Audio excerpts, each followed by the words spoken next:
Hi everyone and welcome back to the channel. I hope you all had a nice few days to recover from COVID. I certainly had, because I was so blown away by how many people showed up to participate in our little online event. So, today I'm expanding a little further into the 1830s. In preparation for a small historic picnic, I thought it might be a good idea to restarch my petticoats, because they are way overdue. I usually wear them for about 6 months before I starch them again, depending on how much I have worn them within those 6 months. But I think it has been more than a year ago now, cause, pandemic and stuff. So, first things first, I usually wash them right before I start making my starch, so they are ready when the starch is ready to go. I would also like to say that starching a corded petticoat is totally optional. I know some customers don't, but I personally do.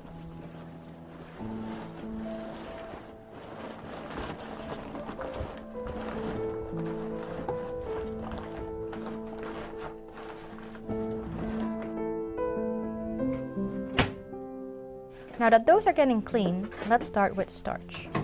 I use a recipe that I found on Retrospect's blog a couple of years ago, to which I'll put the link in the description down below.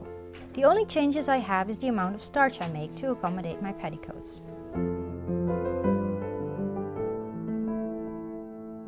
What I use are 2 pots, one of 2.5 liters and one of 4.5 liters, cornstarch and some measuring cups. I put half a cup of starch in the small pot and 3/4 in the big one. Mix it up with 1 cup of water for the small pot and 1.5 cup for the big one.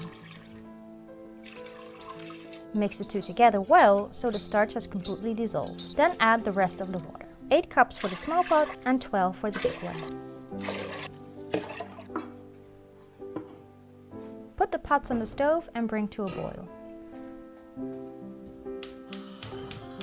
Make sure to stir regularly, as the starch still has a tendency to sink and stick to the bottom.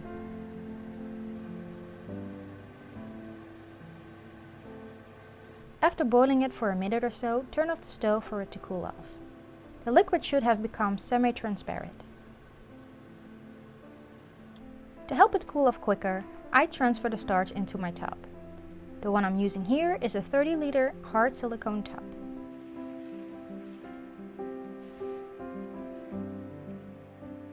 Since it was a beautiful sunny day, I was able to do it outside, which also makes the drying process much faster. On a day like this, they can be dry in a couple of hours. In wintertime, I have to do this inside, and it can take a whole day for them to dry.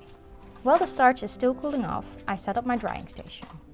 I have talked about this clothing rack in previous videos, so I won't bore you with it again. If you're interested, there's a link in the description down below. To prevent the canvas from getting covered in starch, I used a trash bag and some wash bins to cover it up.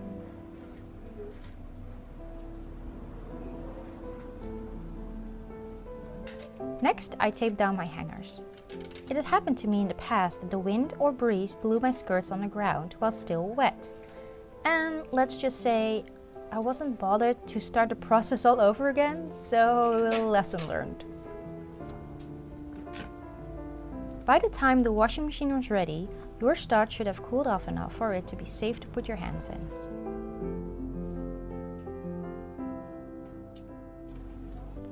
Make sure your petticoat gets fully submerged and the starch gets fully absorbed.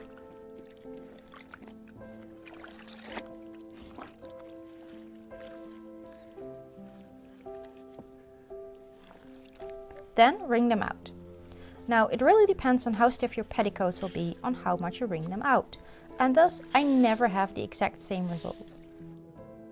Now, if you're starching your corded petticoat too, this might be a little trickier to get the petticoat completely drenched, but also to wrangle due to all the cords.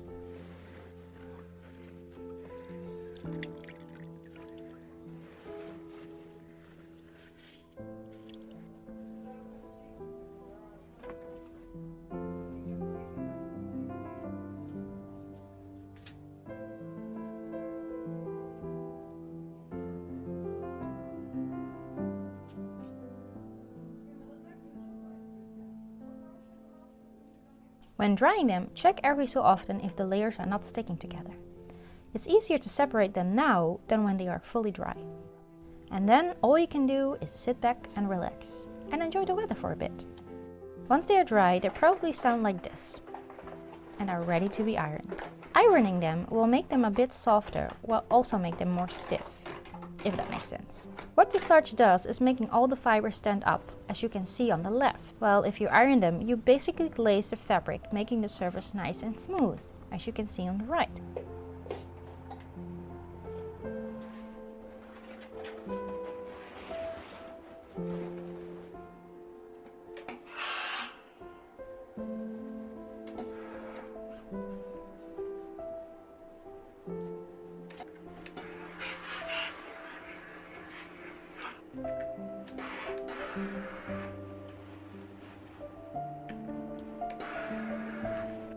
Now, your corded petticoat might be a bit more difficult to iron due to all the cording. As I mentioned before, my petticoats never turn out the same after starching them. This time I might have wrangled the normal ones out too much and the corded one not enough. But it will get softer with time and wear. So I'll just have to manhandle my corded one a bit more to speed up that process.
Right, now that they are all done, they are ready to go. Have a look in the description to the earlier mentioned links, and I will also post one with the exact recipe I used. Once again, thank you so much for watching, and I hope to see you in the next one. Bye!